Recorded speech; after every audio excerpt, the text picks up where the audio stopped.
Maka Yesus dibawa oleh Roh ke padang gurun untuk dicobai iblis. Dan setelah berpuasa 40 hari dan 40 malam, akhirnya laparlah Yesus. Lalu datanglah si pencoba itu dan berkata kepadanya, "Jika engkau anak Allah, perintahkanlah supaya batu-batu ini menjadi roti." Tetapi Yesus menjawab, "Ada tertulis, manusia hidup bukan dari roti saja, tetapi dari setiap firman yang keluar dari mulut Allah." Kemudian iblis membawanya ke kota suci dan menempatkan dia di bubungan bait Allah. Lalu berkata kepadanya, "Jika engkau anak Allah, jatuhkanlah dirimu ke bawah, sebab ada tertulis mengenai engkau, Ia akan memerintahkan malaikat-malaikatnya, dan mereka akan menatang engkau di atas tangannya, supaya kakimu jangan terantuk kepada batu."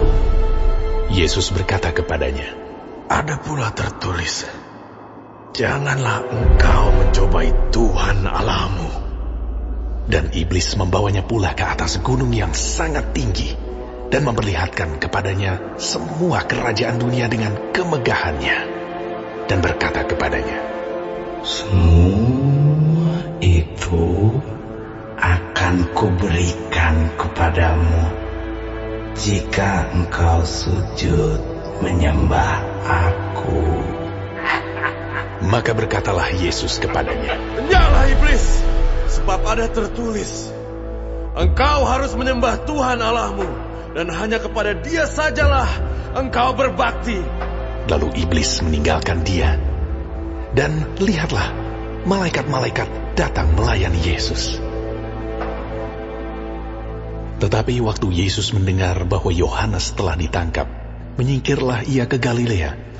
Ia meninggalkan Nazaret dan diam di Kapernaum di tepi danau di daerah Zebulon dan Naftali, supaya genaplah firman yang disampaikan oleh Nabi Yesaya. "Tanah Zebulon dan tanah Naftali, jalan ke laut, daerah seberang sungai Yordan, Galilea, wilayah bangsa-bangsa lain, bangsa yang diam dalam kegelapan, telah melihat terang yang besar. Dan bagi mereka yang diam di negeri yang dinaungi maut, telah terbit terang." Sejak waktu itulah Yesus memberitakan, "Bertobatlah, sebab kerajaan sorga sudah dekat." Dan ketika Yesus sedang berjalan menyusur danau Galilea, ia melihat dua orang bersaudara, yaitu Simon yang disebut Petrus dan Andreas saudaranya. Mereka sedang menebarkan jala di danau, sebab mereka penjala ikan. Yesus berkata kepada mereka, "Mari, ikutlah Aku, dan kamu akan kujadikan penjala manusia." Lalu mereka pun segera meninggalkan jalannya dan mengikuti Dia. Dan setelah Yesus pergi dari sana, dilihatnya pula dua orang bersaudara, yaitu Yakobus anak Zebedeus dan Yohanes saudaranya, bersama ayah mereka Zebedeus, sedang membereskan jala di dalam perahu. Yesus memanggil mereka, dan mereka segera meninggalkan perahu serta ayahnya, lalu mengikuti Dia. Yesus pun berkeliling di seluruh Galilea. Ia mengajar dalam rumah-rumah ibadat dan memberitakan Injil Kerajaan Allah, serta melenyapkan segala penyakit dan kelemahan di antara bangsa itu. Maka tersiarlah berita tentang Dia di seluruh Syria, dan dibawalah kepadanya semua orang yang buruk keadaannya, yang menderita pelbagai penyakit dan sengsara, yang kerasukan, yang sakit ayan, dan yang lumpuh.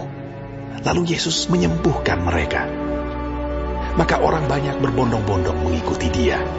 Mereka datang dari Galilea dan dari Dekapolis, dari Yerusalem dan dari Yudea dan dari seberang Yordan,